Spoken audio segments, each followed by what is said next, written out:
Étudiants et bienvenue dans la suite du corrigé du TD de la série numéro 2. Donc toujours des exercices sur la cinématique. Donc je suis à l'exercice numéro 3 et on va étudier un autre type de mouvement. Comme d'habitude, vitesse, déterminer la vitesse de tangent, vecteur tangent à la trajectoire, déterminer l'accélération dans la base de freinée, gamma tangentielle, gamma normale, trouver le repère de freinée, trouver le rayon de courbure et trouver la longueur de la trajectoire. Donc le mouvement qu'on va traiter dans cet exercice, c'est toujours un mouvement qui va être traité en coordonnées cylindriques. Donc il est caractérisé par x égale à ρ0 exponentielle oméga t cosinus oméga t, y ρ0 exponentielle oméga t sinus oméga t, et z c'est ρ0 exponentielle oméga t. ρ0, oméga et a sont des constantes positives. Question: déterminer les équations paramétriques en coordonnées cylindriques. Déterminer une base dans une base adéquate. Autrement dit, tout simplement, parce qu'on vous dit de déterminer l'équation paramétrique, les équations paramétriques des coordonnées cylindriques, ça veut dire qu'il faut travailler dans la suite en fait des coordonnées cylindriques. Donc dans la base cylindrique, déterminer la vitesse de m par rapport au repère fixe, en déduire le vecteur tangent à la trajectoire, exprimer l'accélération par rapport au repère fixe, toujours dans la base cylindrique, déduire les composantes normales et tangentielles de cette accélération, déterminer le rayon de courbure, déterminer le vecteur normal et le vecteur binomal, c'est-à-dire la base de freinée, et déterminer la distance parcourue par le mobile. Donc voilà vraiment des exercices type examen de la cinématique. Allons-y donc pour le corriger. Bien, donc première question, c'est en fait déterminer les coordonnées cylindriques justement en fonction des coordonnées cartésiennes qu'on vous donne. Je vous rappelle qu'un point M quelconque de l'espace, repéré par ces coordonnées cartésiennes x, y, z, donc le point M, je le projette dans le plan xy, et ensuite je projette sur l'axe des x, je trouve x, je le projette sur l'axe y, je me donne y, et je projette sur l'axe z, j'ai l'abscisse z. Donc ça, c'est les coordonnées cartésiennes. Je vous rappelle que la base cylindrique, là aussi, c'est des choses qu'il faut connaître maintenant par cœur, c'est ρ, phi et z. Ρ, c'est la projection du point M sur l'axe z, c'est cette distance-là. Ensuite, phi, c'est l'angle entre la projection du point M dans le plan XY et l'axe OX, c'est cet angle-là. Donc voilà l'angle phi. Et puis z, bien sûr, c'est la même composante qu'en coordonnées cylindriques et qu'en coordonnées cartésiennes. Eh bien, vous voyez bien avec ce schéma que ρ, c'est tout simplement voilà, O, H, disons n, c'est un triangle rectangle point n, et donc ρ carré, c'est x carré plus y carré tout simplement. Donc ρ, c'est racine carrée du x carré plus y carré. Cos carré plus sinus carré, c'est 1. Donc ça vous donne ρ0 exponentielle oméga t. Donc la même chose pour trouver phi, il suffit de faire y sur x.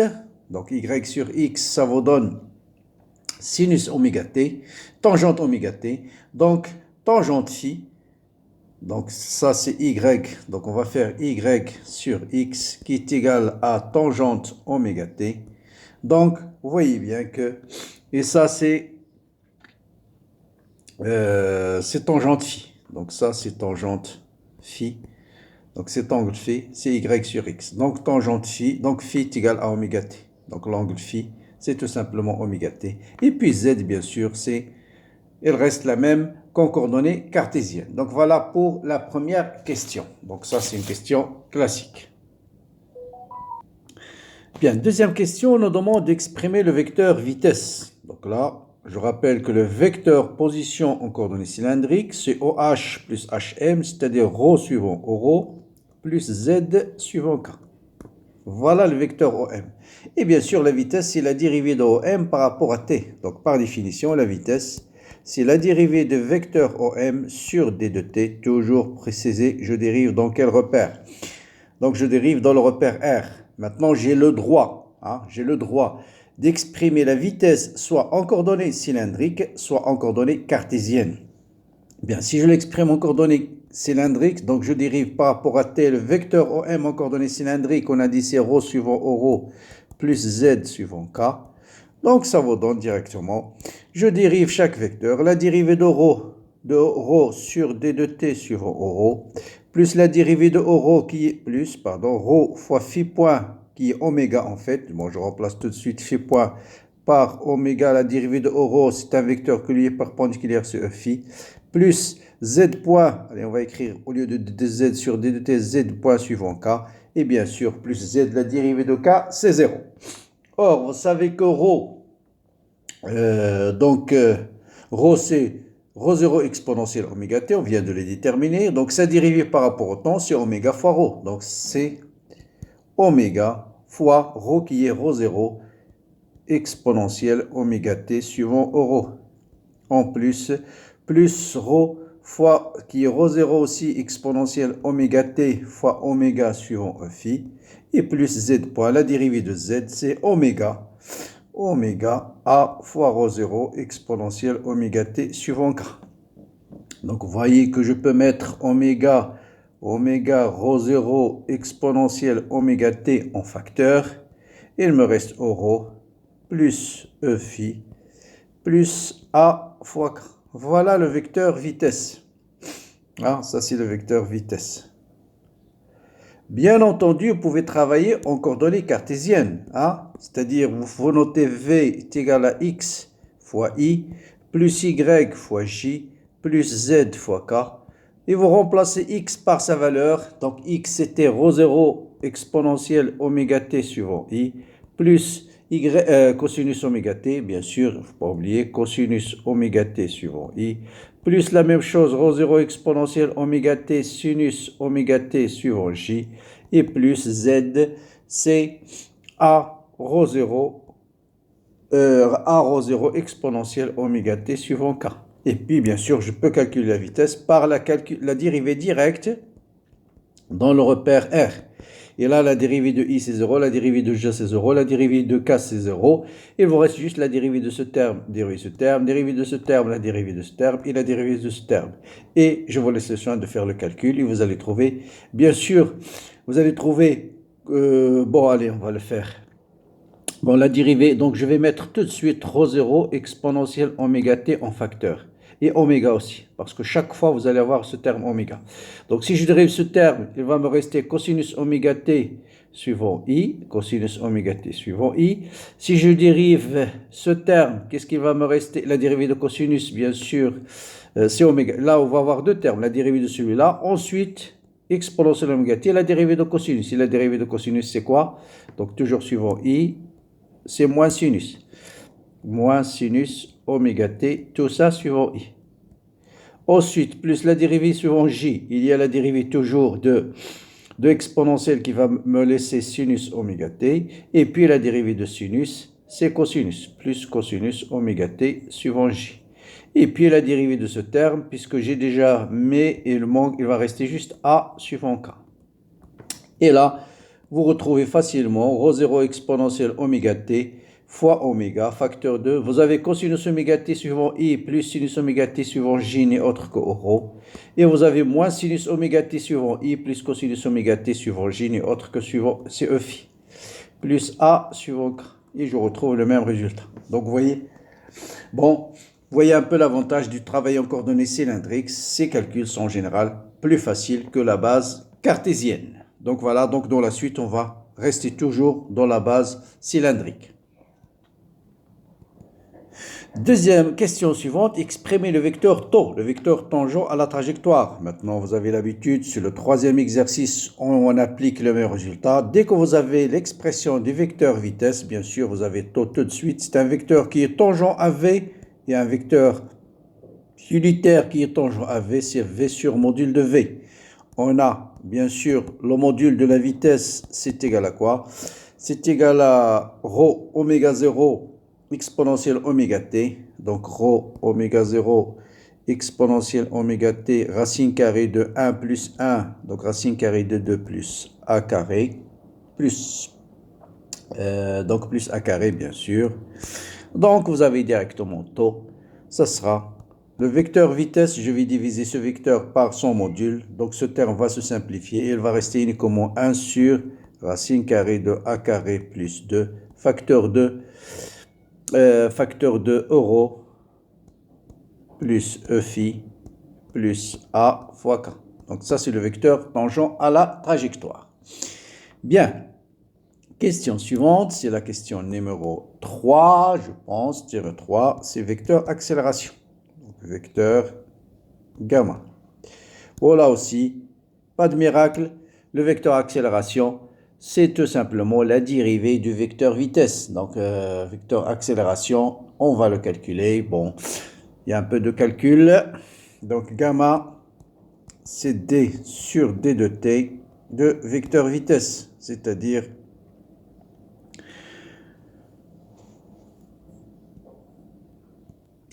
donc voilà, je rappelle ici l'expression du vecteur vitesse. Donc là, on veut dériver ce vecteur par rapport au temps. Donc je dérive d'abord le premier terme exponentiel oméga t, ça me donne oméga carré, facteur de ce vecteur. Ensuite, plus rho oméga exponentiel oméga t fois la dérivée de ce terme. Bon, la dérivée de rho, c'est oméga. Donc je factorise tout de suite par oméga. C'est un vecteur qui est perpendiculaire à rho, c'est e phi. Ensuite, la dérivée de rho de e phi, c'est moins oméga, donc j'ai déjà factorisé par oméga suivant rho, et bien sûr a fois k, c'est un vecteur qui est constant. Et donc vous voyez bien que gamma devient rho oméga carré exponentiel oméga t, facteur 2, donc rho avec rho va se simplifier, donc 2 fois e phi plus a fois k. Donc voilà le vecteur accélération. Bien. Donc avant de continuer, n'hésitez pas bien sûr à vous abonner à la chaîne et appuyer sur la cloche pour recevoir les nouvelles notifications qui seront bientôt sur la chaîne aussi. Merci. Bon, continuons donc. Question suivante. Bien. Allons-y donc. Donc pour gamma normal, gamma tangentiel, vous avez deux méthodes. Donc vous avez la première, puisque je connais déjà le vecteur tangent, je connais l'expression du vecteur accélération, donc je peux tout de suite faire gamma tangentiel, c'est le produit scalaire gamma scalaire tau. D'accord? Vous pouvez faire cette méthode-là. Et bien sûr, pour déduire gamma normal, vous avez l'expression de gamma, vous avez l'expression du vecteur gamma tangentiel. Bien, une fois que vous avez trouvé ceci, bien sûr, le vecteur gamma tangentiel, ça sera gamma tangentiel suivant tau. Ah, vous allez remplacer tau par sa valeur, et puis gamma normal, c'est gamma moins gamma tangentiel. Ça, c'est la première méthode. Deuxième méthode, c'est plutôt utiliser les expressions suivantes. Vous avez la vitesse, c'est la vitesse suivant la tangente. Gamma, c'est la dérivée de la vitesse, donc c'est la dérivée de module, ça c'est le module là. Dérivée de module de v par rapport au temps suivant la tangente, plus le module de v, fois le module, bon, fois la dérivée de tau par rapport au t. Autant. Donc ça c'est gamma tangentiel directement et ça c'est gamma normal. Bon, c'est à vous de choisir la méthode la plus simple. Bon ici, dans l'exercice 3, on a utilisé cette méthode. Dans l'exercice 2, maintenant je vais utiliser la deuxième méthode.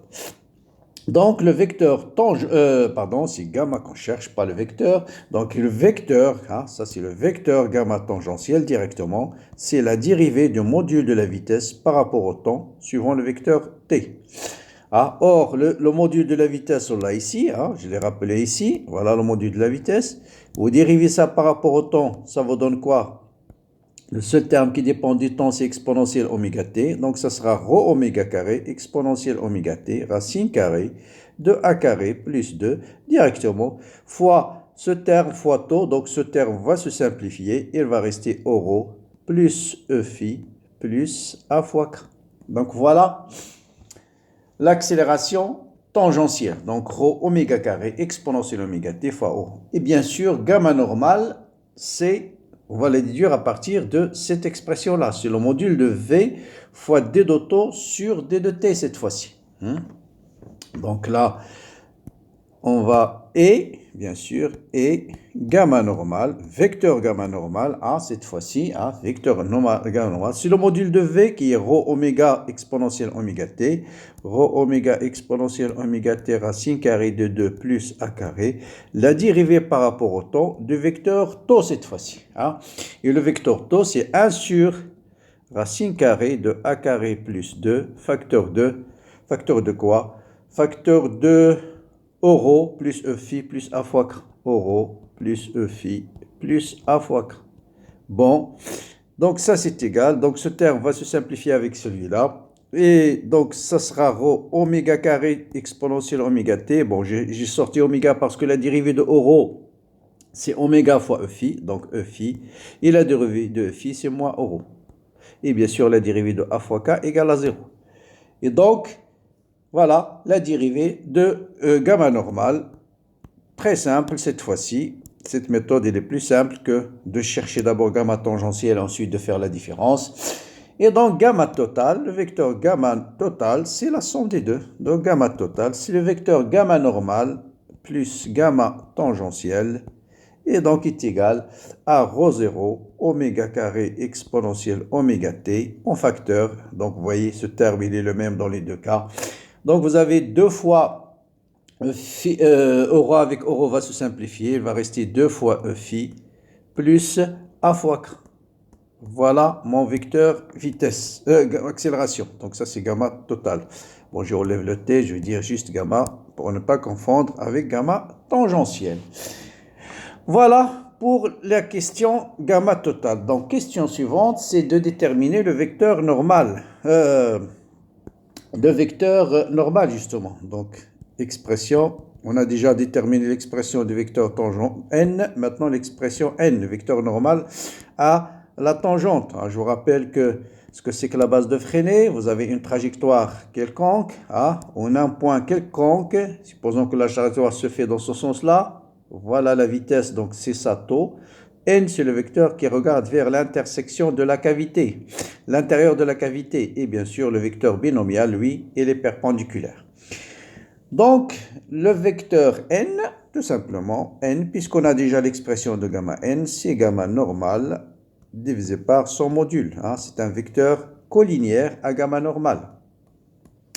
D'accord? Et ça va vous donner quoi? Donc, gamma normal, on l'a ici, son module, donc ça vous donne directement E phi moins rho, donc moins rho, donc ça c'est moins rho plus E phi, et le module de ce terme c'est racine de 2.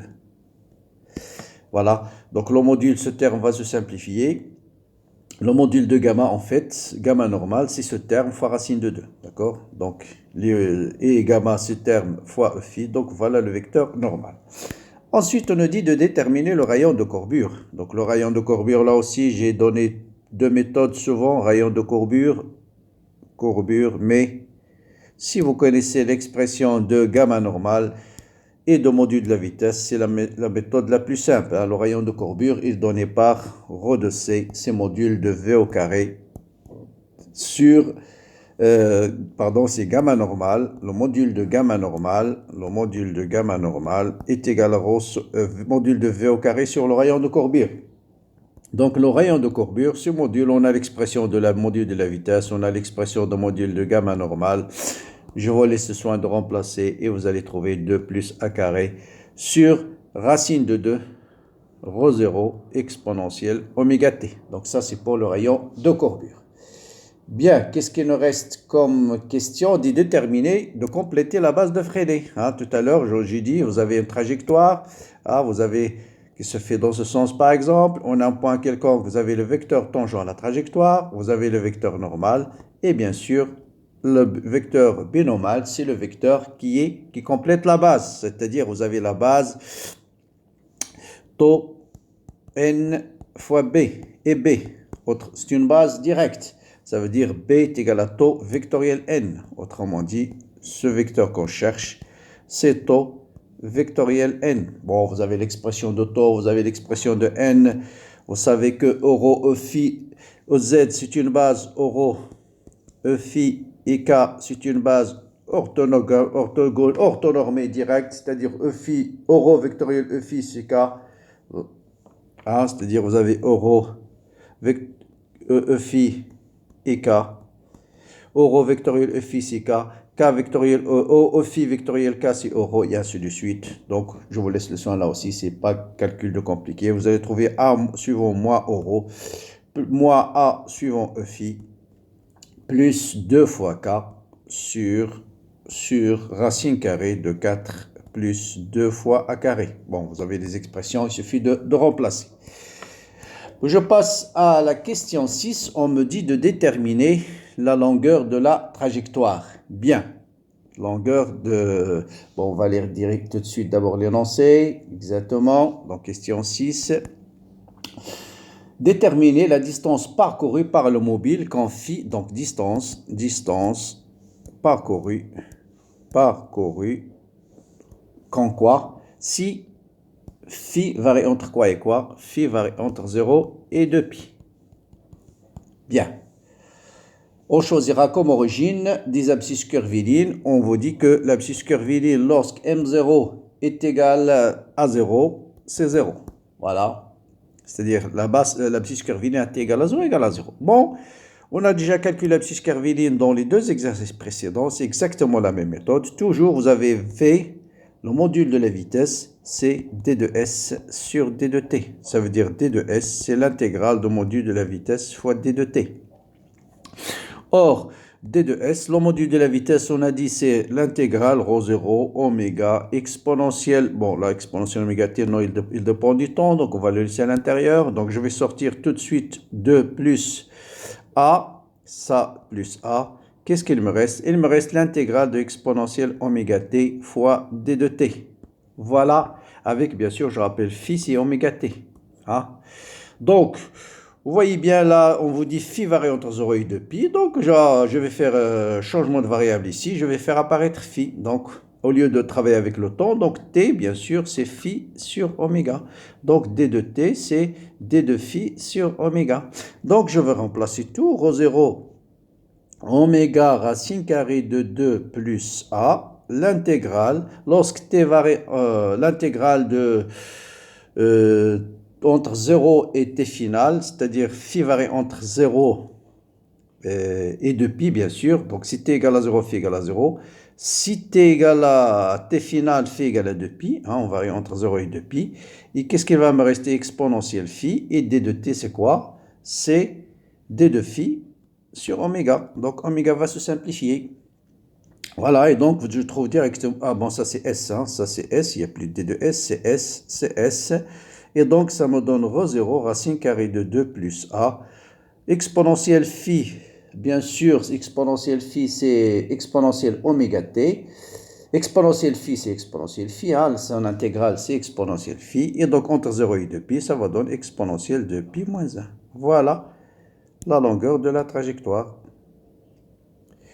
Voilà.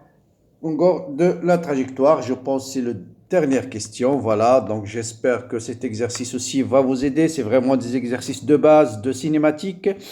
Donc n'oubliez pas de pousser sur la cloche de la notification pour recevoir les nouvelles notifications qui seront publiées sur la chaîne. Partagez-la avec vos amis. Bon courage. Ciao, ciao et à bientôt pour le corrigé de l'exercice numéro 4.